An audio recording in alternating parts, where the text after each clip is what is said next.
Great. Well, welcome folks to this week's Sihasin Hour. We are so excited to have Monica Nuvamsa with us here today. Monica is the executive director of the Hopi Foundation, and she has a long legacy of leadership and just really great work in her community. But Monica, do you want to introduce yourself briefly, and then we can start our conversation? Okay, great. Nagkwanta lang ba na because hay namyan Hopi matiwa na sango pangaksino nikyang na Hopi Foundation after malaita. Good morning, everyone. My name is Monica Nuvamsa. My Hopi name is Bear Strap Woman. I'm a member of the village of Sangopavi. I am the executive director for the Hopi Foundation. Great, awesome. Well, thank you so much for being here with us, Monica. This is Women's History Month, and we wanted to profile some prominent Hopi and Navajo women leaders. And we're really excited to have you here today because I feel like, you could be anywhere. You were last in DC before you came home, working with the Morris K. Udall Foundation. That's where I met you. But you chose to come home, right? So maybe tell us a little bit about that journey and why you chose to come home, and why you chose to come in particular to the Hopi Foundation. Okay, great. Well, there's a lot of loops, a lot of a weaving in my history of how I came to where I am today. I think a lot of that happens with the relationships that I have in the community, either personally or professionally. When I left Hopi, it was after serving 4 years in the chairman's office as an intergovernmental liaison. And I was in my early 20s, very young, still very, very impressionable and excited about what happens in civic engagement in our tribal governance systems and, wanting to create change. And after 4 years of working for our tribal government and learning how things operate, we're learning about challenges in the relationship building and the connections that we have yet to build outside of Hopi. I wanted to take a break and learn a little bit more about what that meant. I left Hopi in 2001, went to Tucson, Arizona, did a short term with the University of Arizona under the Native American Student Affairs Office. I worked with students that were working to graduate, and my role was to do whatever I could to support them in ensuring that they're able to complete and get that degree, whether that was helping them to get financial support or getting academic advising or counseling, whatever the students needed. And that also has history for me as well, because as a student, I needed every one of those services. As a first generation college student, I graduated from the University of Arizona, and then years later, I found myself doing that work to support other students.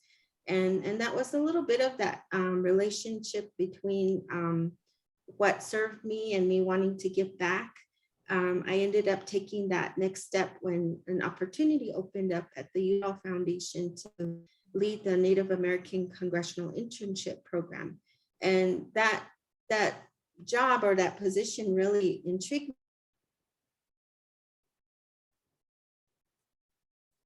Uh-oh, we might have a little connection challenge. Monica?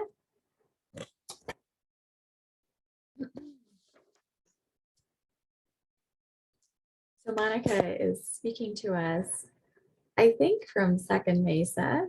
So there may be some internet challenges. So give her a moment to come back. Oh dear. We need to get Monica set up with Starlink. Oh, there she is. My reservation internet is slow. Yeah, I was just saying we need to get you set up with Starlink.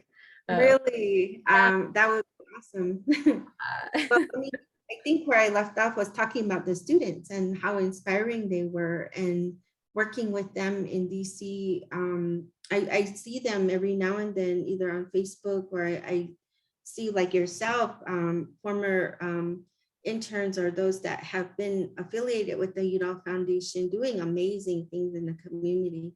It's such an amazing group to be a part of, even though I wasn't exactly an alum. I've been a part of that network for quite some time, and I'm very fond of the relationships that were built there. I think I had about a year left. I had committed to working and serving in that role before stepping away and giving someone else a chance to do that. I had lost my older brother. We were both raised by my grandmother, and we had both committed to being there for her. And if one of us wasn't home taking care of her, the other would be. And we switched off and on like that over time. And when he passed, it was not even a question. I dropped everything. I left a really wonderful job, and knowing that I was going to go home and do my duty for my family. And it didn't feel like a sacrifice. It was I think something that I think was a good way to honor my grandmother for all the things that she gave to me. It was my turn to give back to her. And I spent the last 10 years of her life with her, trying to create a quality life for her, giving her a good space, giving her and providing her all the things that she needed. And she passed about late 2016. And when I first came home, though, after my brother passed, I had no job opportunity. Usually I already know what I'm going to jump into, and I had no plan. It was a huge leap of faith. And I had known Barbara Poley for years. I worked with her and Loris Taylor when they were beginning to form the Hopi Education Endowment Fund. And I remember I was probably in my mid-20s when I also applied to the executive director role, and they interviewed me, so they knew about me. The better person got the job in the end of the day, which I was really glad, because she was alongside the rest of the team in building that opportunity for Hopi. And she's been the executive director since then. That's Luann Leonard. And she's done a great job in her leadership. I have such amazing role models around me. Barbara was one of them. And I put my general job application into the Hopi tribe, which is pretty much the main employer here on Hopi. And while I waited, I decided to go meet with Barbara and see what I could do on a voluntary basis, giving some of my spare time to do something and learn more about what's happening in our community. So when I made that visit, I spent a whole day just talking to her, and I had no idea that was a job interview. We finished our conversation, and she said, "When do you want to start?" And I was like, "Oh, I can volunteer. And Now I can, just use me wherever you need me." And she's like, "No, really, I want to hire you." And I was just blown away. It was ironic, because that same time we were going through new tribal elections, and I had a relative who was running for public office that year. And that evening, after my day-long conversation with Barbara, I went home and I was so excited. I told my grandma, "I got a job today, and I didn't expect to get a job today." And she was so happy because she was worried about me. She thought that I, made that move too abruptly. And, she was wanting to make sure I was okay financially, and, just being okay with the change that I made. And so she was really excited. And then the knock came at the front door, and we're like, "Who's that?" So we went out there and we opened the door, and our nephew came in, Ben Nuvamsa. And he came and he, he's our nephew. He's like our boyfriend in the cultural way. So we were really happy to see him and greeting him and invited him in. And he told me that he stopped by because he had filed his paperwork to apply for tribal chairman. And he wanted to ask me first if I would be willing to work for him. And I was like, my jaw dropped, and I was like, I just accepted another job offer, and there were a million things going in my mind at the time, like, I know I've done that before, I know I can do that, but I also in that split decision said I want to grow as a person. I want to learn new things, and I had never worked in the nonprofit sector before, and this would have been a new journey for me, new learning opportunity. And I've been in the nonprofit sector since. I've been in here for 15 years, going on 16 years, and it's been just an exciting journey for me. Yeah, that's so great. To lend that stability to the organization. It's so important to have that in our communities. And also just your perspective and your network that you brought with you. That's really great. Awesome. And so, what inspires you to remain in nonprofit leadership? Given it's been 15 years. Yeah, that's a really good question. And thanks for asking that, because sometimes I don't often have the opportunity to reflect on that, because I think for me, I like change, I thrive in change. I don't like the same monotonous thing every day. And, I look forward to differences and new challenges. And being in the nonprofit sector, that has definitely lended a lot of that opportunity for me. And the other side of that is I also like creative work. And being in the nonprofit sector, you have a lot more opportunity to be creative and work with different sectors within the community. I think all of those combined are what keep me coming back every day, looking forward to what's going to happen next. And I also appreciate being able to draw in a lot of great people, a lot of good talent, a lot of passionate people about what community means to them and how they want to create an impact for our people. I think just working and being in an environment around people like that is also inspiring. Yeah, definitely. I noticed you got your bachelor's degree in psychology. Do you feel like you draw on that degree in your work? Absolutely. Every day, even when I worked in Washington, D.C. That's great. And then you also got your minor. I don't know if it was actually a minor, maybe it was a dual degree in American Indian Studies. That's something that I encourage young people to pursue as part of their studies.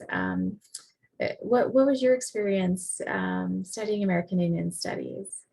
And would you encourage young people to add that to their studies if they have the opportunity?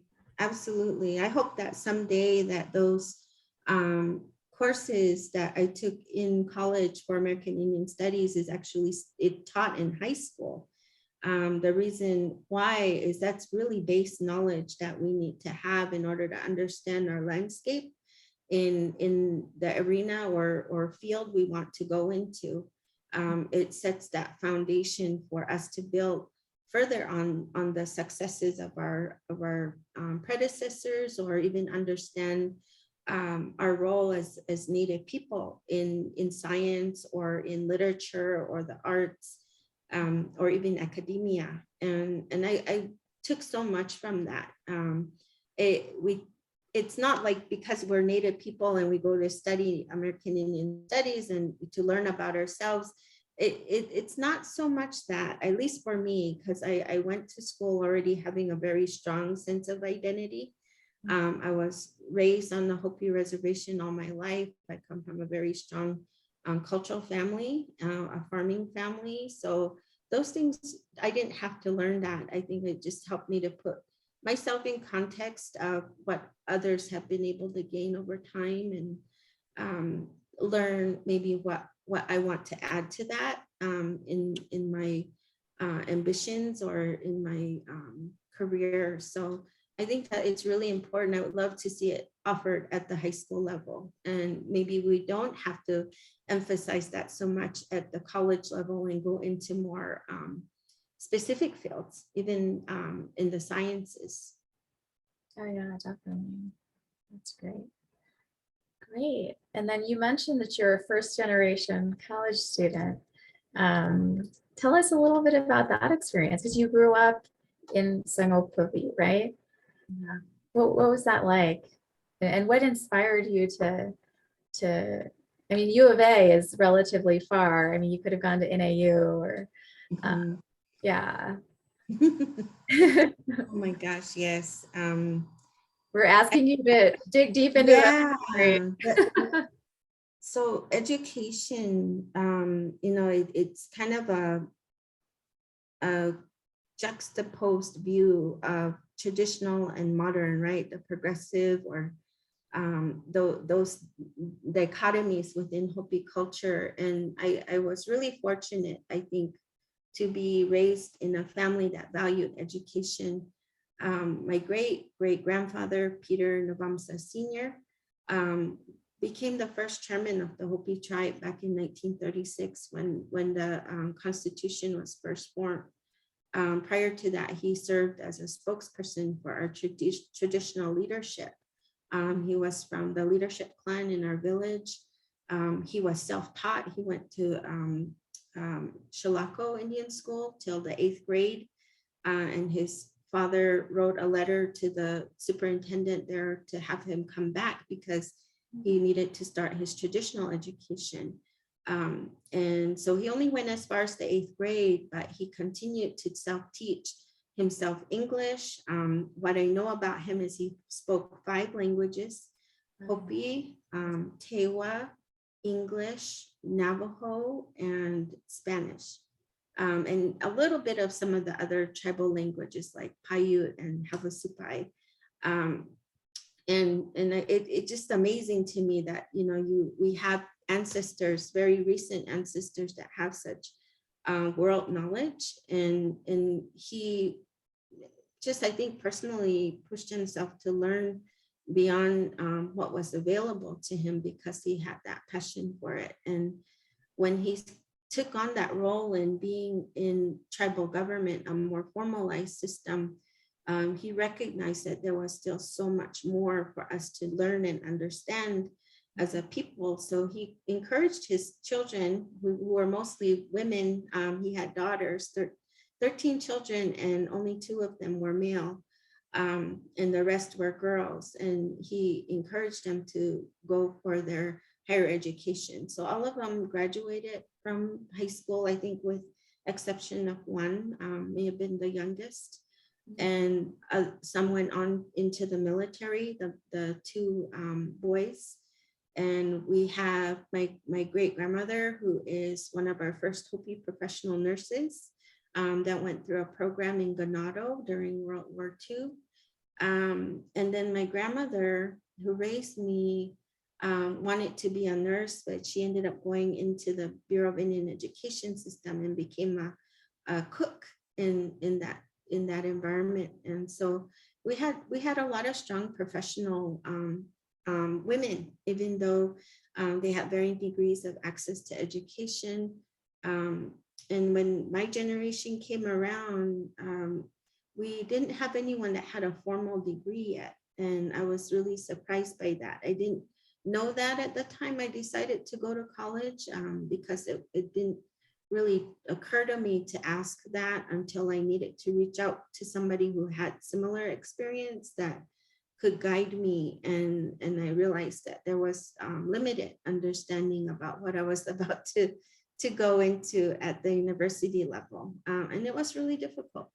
I struggled through that experience as a first generation student.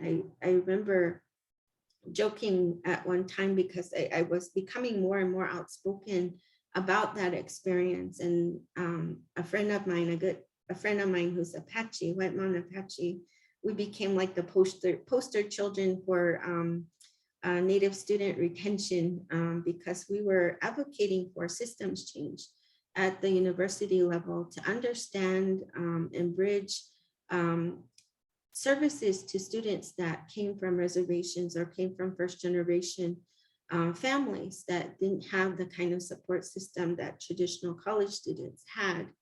And so we built opportunities like creating the Autumn Key, which is a Native American student theme house on campus, where first generation students can enter as freshmen and be mentored and get services built around them in that space. And then they can move on to either living off campus or moving into a different dormitory. So that was part of that early effort. And again, just wanting to make an impact and not giving people the same hardships that we were brought up with, and giving better opportunities for the next generation. That's great. Cool. And then, I've worked with you most recently in our COVID response work, and I've just really appreciated your leadership and the way that you approach problem solving. Your team is always very thoughtful and careful, and kind of like looks at the full landscape and sort of the context on where like one particular action fits in among everything else. And so I've really appreciated that with your style of leadership. And but I'd be really curious to know, your thoughts on your reflections on the pandemic so far.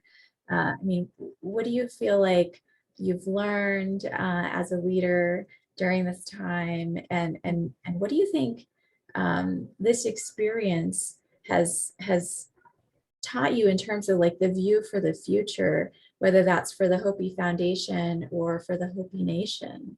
Mm-hmm. It's a lot right there, but Right. I think probably because I'm still thinking about that. I'm still observing how that's taking shape on the broader sense, policy, or even on a societal level. I can talk mostly from what I see from a personal perspective, just because I've had more time to think about that and my role here at the Hopi Foundation and how that impacts our role in the community. When the pandemic first started, or even prior to the pandemic, I've carried this sense of need to be prepared, be prepared for whatever comes, and thinking about like what are some of the experiences Hopi has had historically that have taught us these values that we carry, and why are those values important.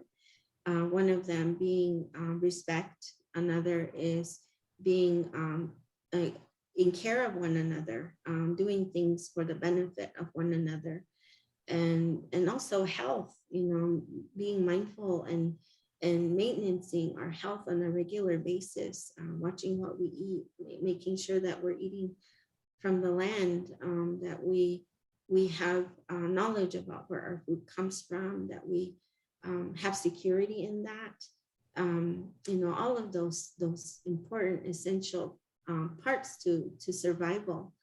And when the pandemic hit, we were dealing with the wood crisis, the home heating crisis after the shutdown of the Peabody coal mine. And I had the opportunity as a funder in my role in the community to reach out to the different villages and ask them what their preparedness is. Do they have an emergency plan, for example?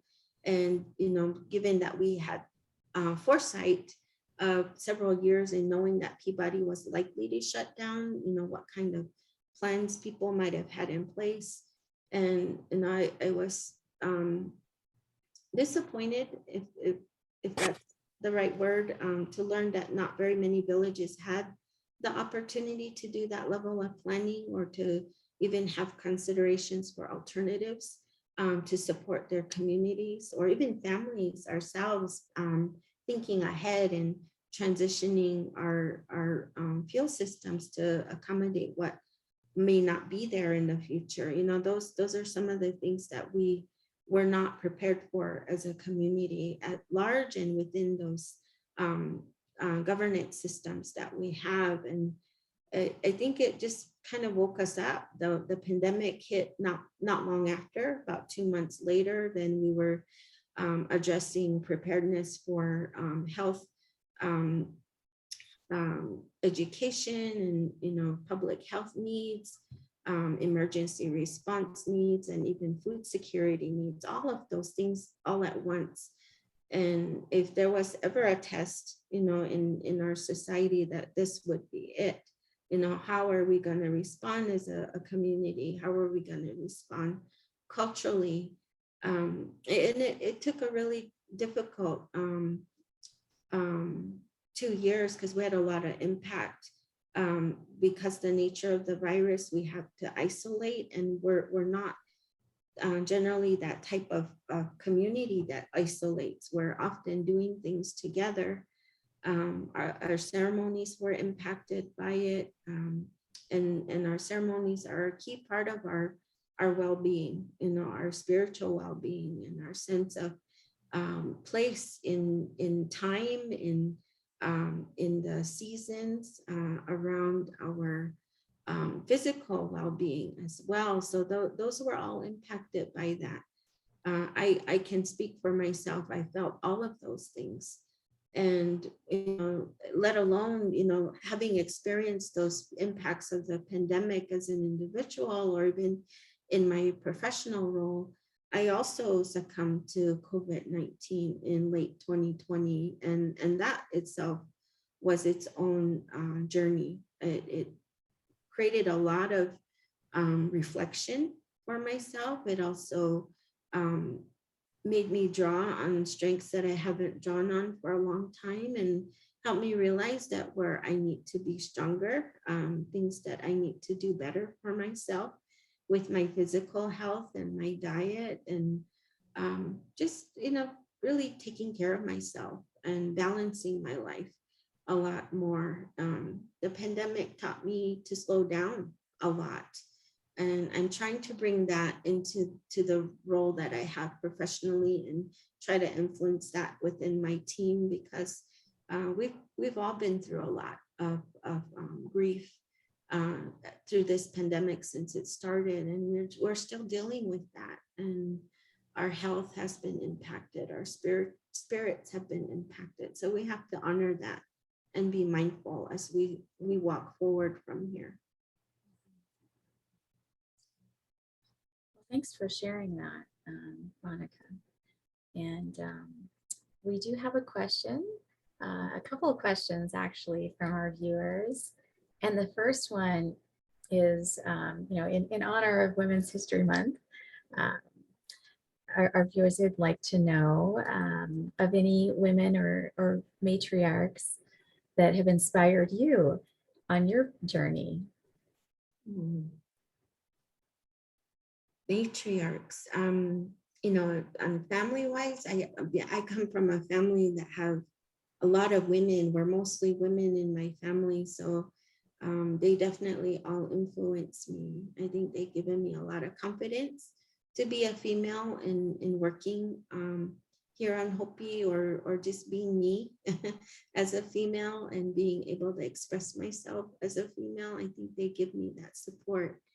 The pandemic has influenced me to create more space for me and my sisters to get together and have deeper conversations, because we're all in different places. Some live in the valley, some live here on Hopi, and we're all involved in different areas of work. And we all have had different challenges within our immediate families. And so we're working to knit that blanket a little tighter with us, and being more supportive and trying to define a healthy generation for ourselves and for our children.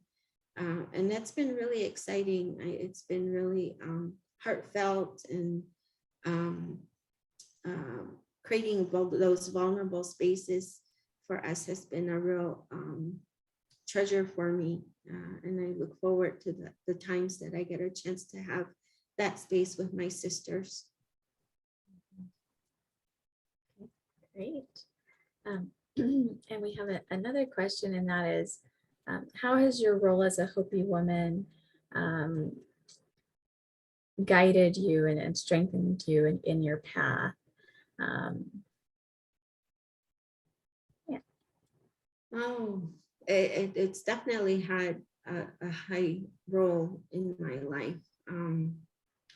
I can't imagine being anything other than a Hopi woman. I think that all of the strengths that I get has to come from what I've learned as a Hopi woman, even from a child. We go through ceremonies that define our identity and our strength, and strengthen the networks that support us as well, our kinships. And then as adults, we learn through societies that bring strength through a collective of women. I'm surrounded by all of that. I'm so lucky that I have that access to that in my life. And thankfully, those spaces have not been restricted from me even during the pandemic. Great, wonderful. Well, I know the pandemic has caused a lot of disruption in lots of different ways. And one of those ways has been in programming. You know, I'm sure you had robust programming plans in 2020. And I mean, is there anything that you've kind of set on the wayside while you've had to focus on COVID in terms of programming for the foundation that you're excited to be able to hopefully start pursuing again soon? Yes, there were. We were in different aspects of our work. For example, we were getting ready for our biennial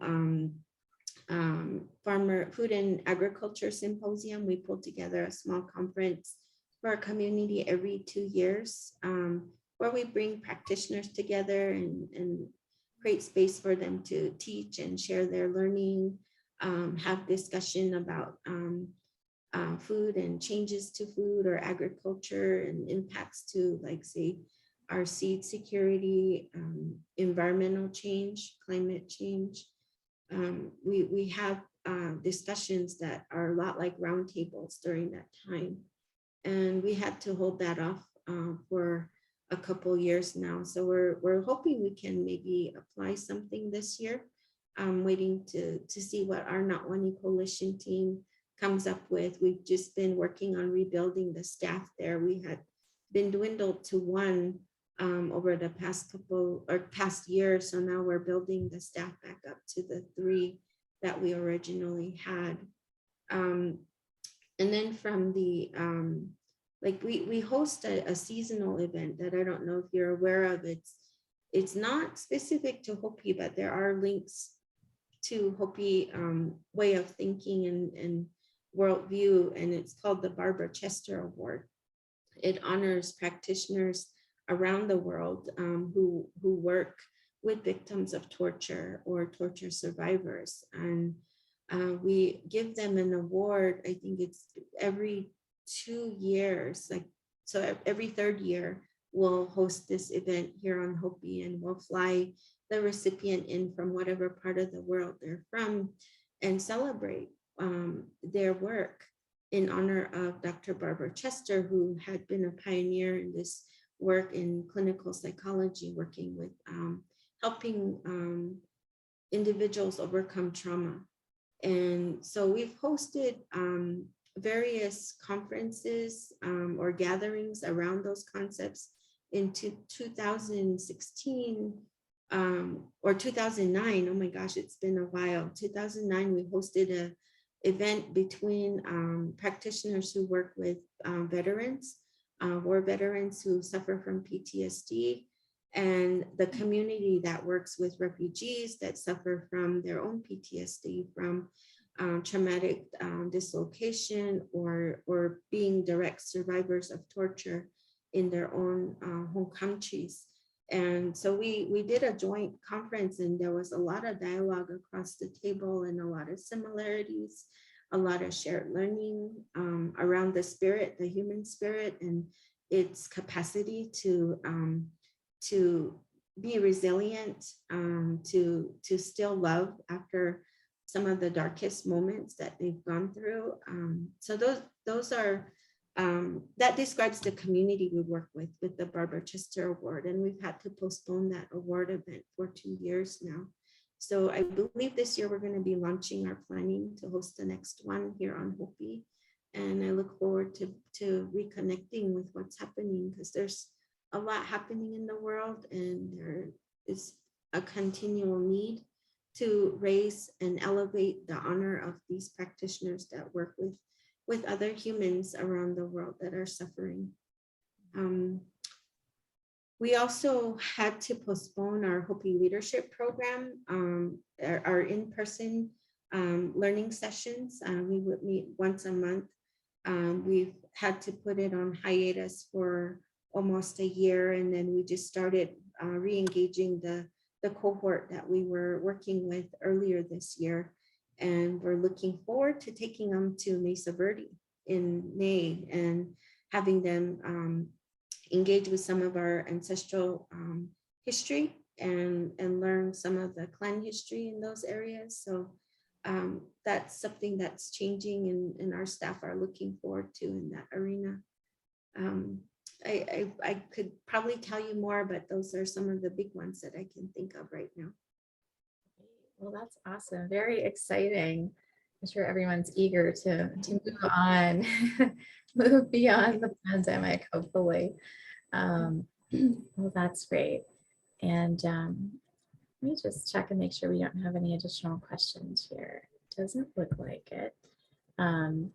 But one thing that you mentioned that certainly has been highlighted for me is the awareness relating to food security in our communities. And that's certainly like an area that we want to focus programming on, making sure, not just food security, right? It's rebuilding local economies, because we saw with the pandemic, the breakdown that can happen, like how vulnerable the US supply chain system is, and how vital that is to our survival as these, isolated communities. So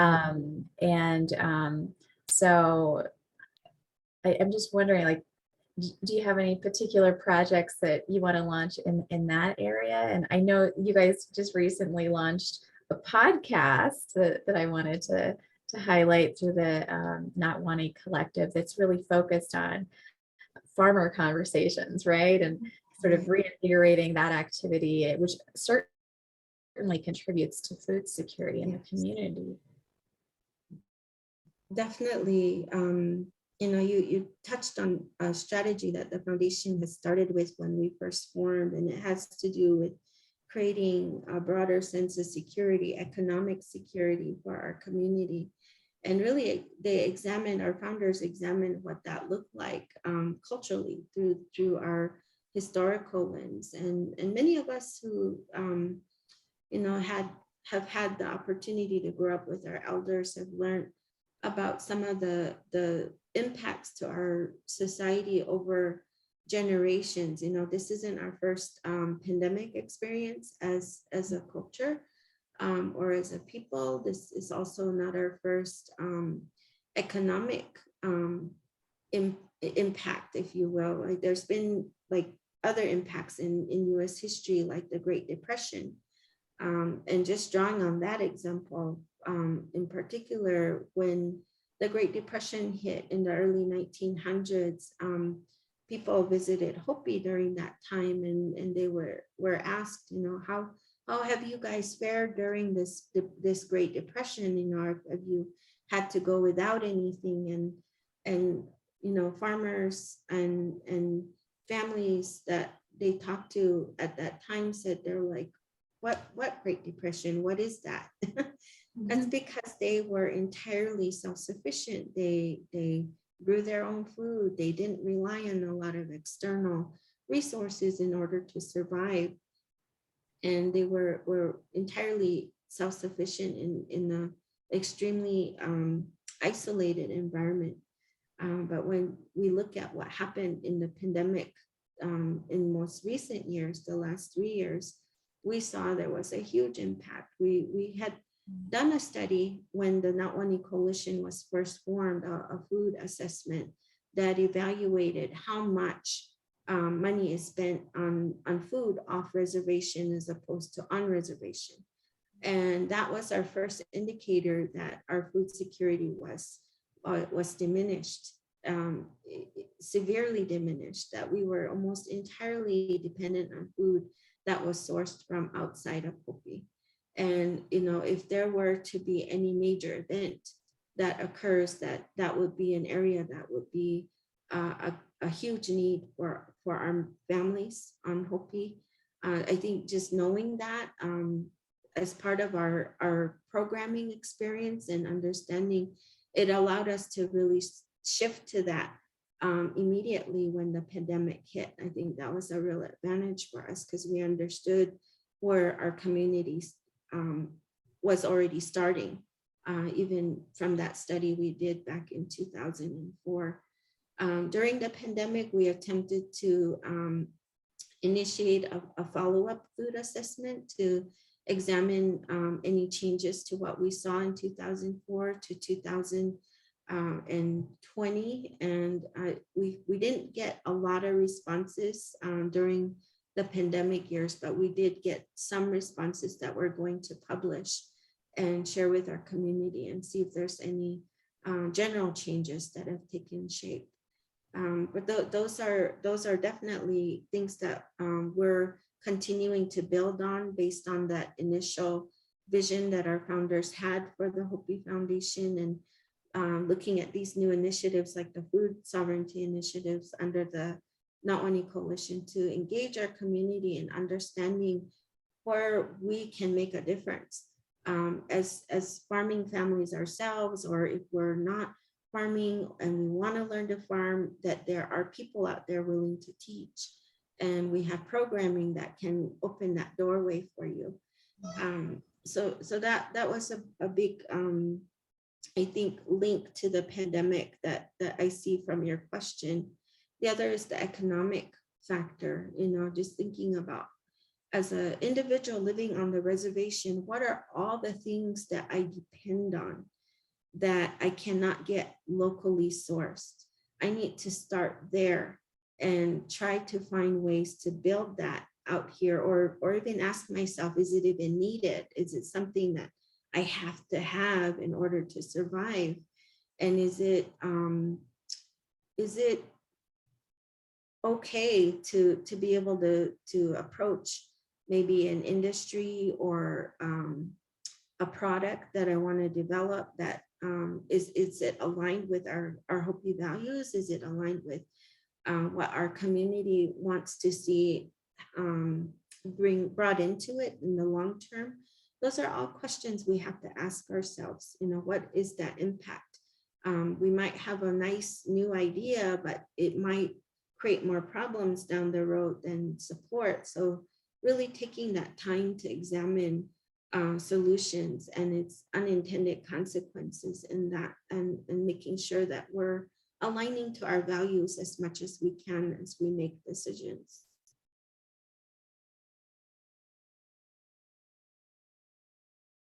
Great. And we do have another question from our viewers. And that is, how has the need for data collection affected the pandemic response on Hopi or the response of the Hopi Foundation?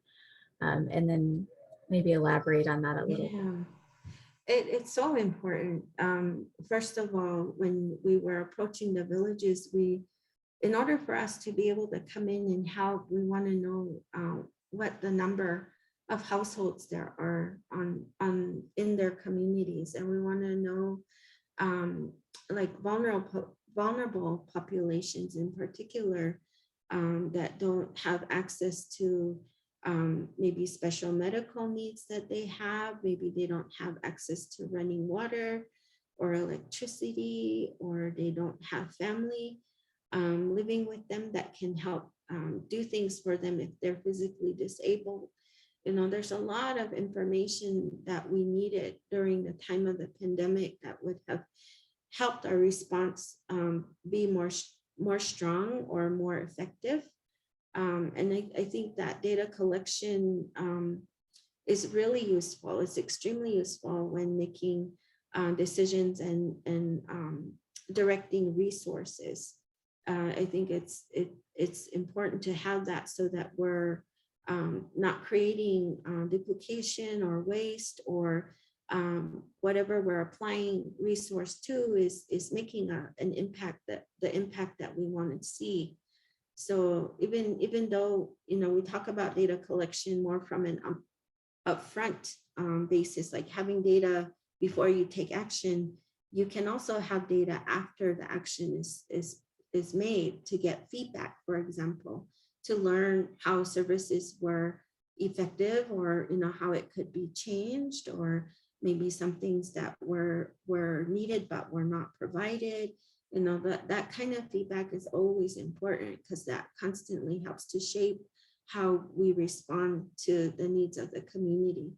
And we don't apply data as much as we should, I think. I don't see data being applied as much at the governmental level, for example, or even on a village level. And data's really helpful because I'm a funder. I'm also a grant writer, a resource generator in the nonprofit work that I do. And I use data a lot when I'm applying for funding and being able to demonstrate who and how many people we're wanting to target to make a change or make an impact with. So it only helps. And I know our communities, Native communities, have had a very difficult history with data and research, especially Hopi. We've had a lot of challenges with research. And I think what we've learned by asking our community is why is research so difficult to accept? And one of the key responses we got was, when people come in from the outside to research us and they collect all this data, they publish a book and they make money off of it, but nothing really comes back to make a difference for us as a community. All of what we've contributed doesn't change anything for us. And that's where I think we try to make the difference. Like when we collect data, we want to make sure we're demonstrating that change to our community and reporting back to our community what we're learning, and making sure they have access to that knowledge so that they can use that for whatever they need. Great, wonderful. And then Monica, something you mentioned earlier in terms of just wellness. I'm fortunate my team is very focused on wellness, especially coming out of that first year of the pandemic. I think we weren't all prepared to sort of isolate ourselves and be even less mobile than we normally are. And so we've tried to focus a lot on health and wellness and activity. And one thing that I've noticed that you practice in terms of wellness is art. You posted recently about one of your puzzles. So I Googled your puzzles and I saw the one that is available at the Museum in Northern Arizona, and it's just absolutely beautiful. So anyone who's interested, definitely Google that. And then I also noticed that you're designing scarves. And so, you know, I assume that the art is a wellness outlet for you. Absolutely. But yeah, tell us a little bit more about your life as an artist. Oh gosh, I've been drawing my whole life, and you know, I kept my art to myself for a very long time. I didn't display or show it for many years. because it was something I did mainly for me. It definitely is tied to my personal therapy and well-being. And it wasn't until probably in high school when I decided to do my first art show. And it was an experience. It felt like I was giving something away so personal. I had to take some time to process what that meant to go into that public side of being an artist versus being uh, doing art as my own personal hobby or therapy. So it took several years, probably throughout the time that I was in college, to really be able to share more about that and be open about that. And my art still has not removed itself from a lot of my way of processing and thinking, or how I shape my vision. I could be going through something very difficult, processing maybe anger or grief or something, loss. And I really try to put that energy into something that's beautiful, something that's balanced. And there are times when it doesn't come out beautiful and balanced, and that's okay. It just tells me that I still have work to do. I still have more processing to do. But I'm learning to share that with others, and my puzzle project is one of them. And then the scarves are just a bonus. I think I'm a seamstress. I like to sew. I sewn my own clothes since high school. I haven't done it as much as an adult, but it is a part of my past, and I'm really happy to go back to the work of sewing again. That's really great. Well, thanks for adding that dimension to our conversation. Yeah, I often am thinking, I need to do something, have some kind of hobby other than just working out. So my hobby is my son. He happens to be here right now. Son, you want to say hi to Monica? He's tinkering around here in my office. Want to see Pacho in person. Yeah, I know. Oh, we can't wait. We have been out to Hopi recently for one of the dances there, and it's. I mean, I definitely observed that people want to be doing the ceremonies and the cultural activities, and it's starting to happen again. I don't know. Has it been?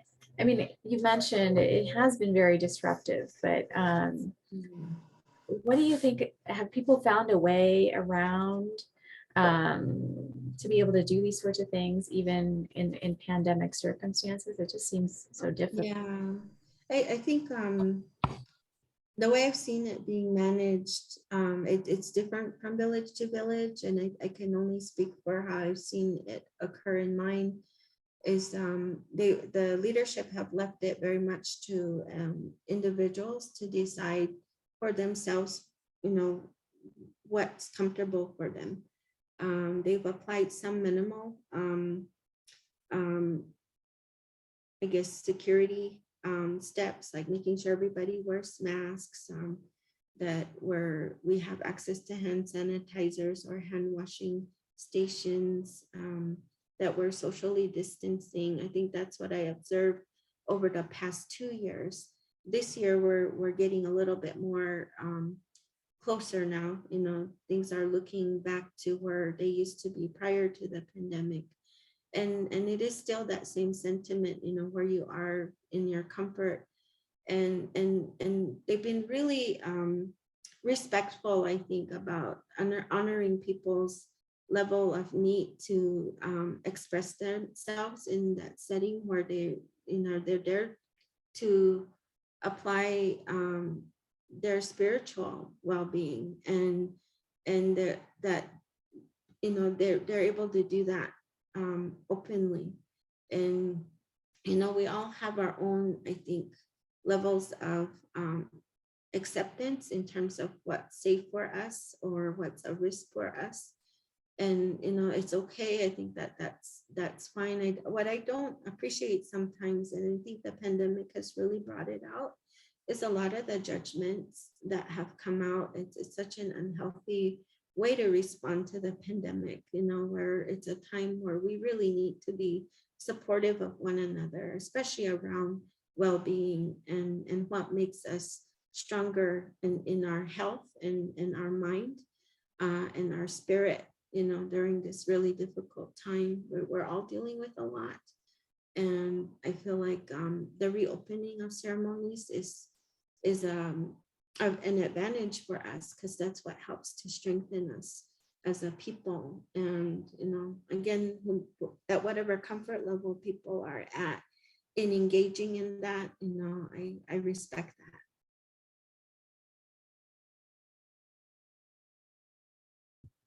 Great. Well, thanks for sharing that. I was talking to someone recently about the Hopi Foundation, and I feel like you guys are just such a model. You mentioned, you kind of alluded to some uniqueness that an NGO has, and you certainly exemplify the nimbleness.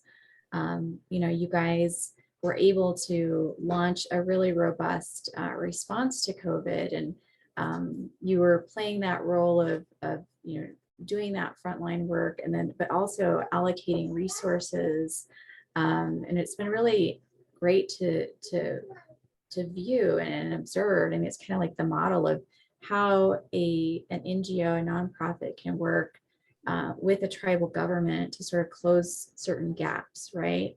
To make sure that the needs of the community are met. And you guys have had that really close relationship and the support of the government, and it's been really neat to see that. And I mean, what do you think are some of the key benefits of having that sort of relationship that you have with the tribe? Mm-hmm. But I'm glad you're drawing on that, because I think for a lot of tribal communities, they didn't have a nonprofit sector that could leverage resources for communities most immediately. I think a lot of tribes were left with only the tribal, arm of resource or their economies to be able to respond, and that government takes a lot longer. No matter how good and how effective a government can be, it can still take time to move those levers. And when I look at our community, I look at it from all of the aspects of the sectors that make our economy work and how we can function in a healthy economy on Hopi. We definitely have had a strong presence of government in our community for many generations. We have seen our nonprofit sector grow exponentially since early 2000, and we have close to about 30 nonprofit organizations. Some are formal 501c3s, but I would say about maybe 15 of us are formal. And then the rest are grassroots and are striving to get formal status at some point, but are still growing. We also have a robust private sector, which has really been amazing to see get more notice during the pandemic. There have been a lot of entrepreneurship that has come out from the pandemic. A lot of our seamstresses responded to the government call for creation of homemade masks to be able to give out to the community. I thought that was pretty amazing.